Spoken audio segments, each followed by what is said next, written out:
amai pina ka na thin harnak selawin pathian long na muitin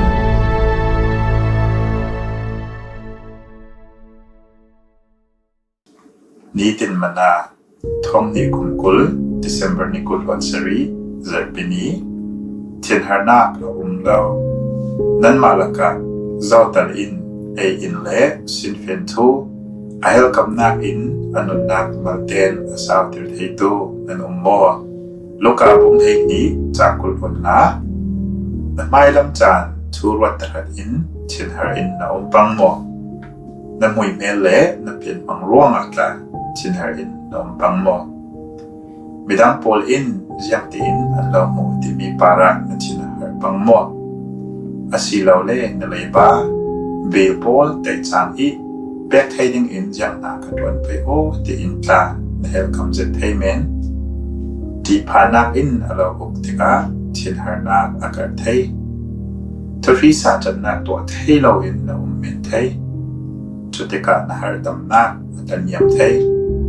na tu thin nak apal thay i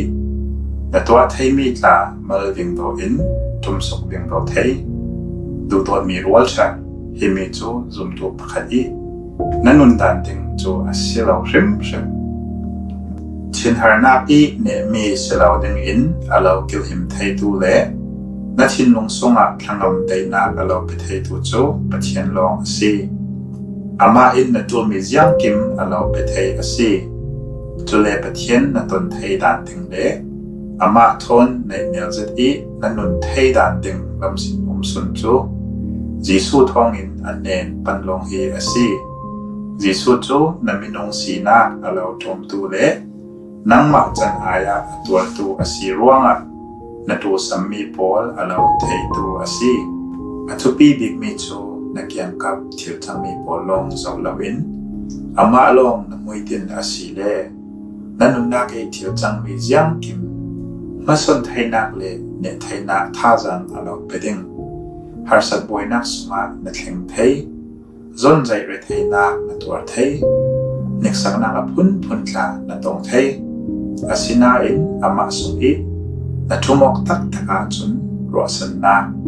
na nei thei ring ring asi boy pa Jisu thin har na ka tuar teka nang ma long in muiten ter in na thangam dei na in nai ter mo amen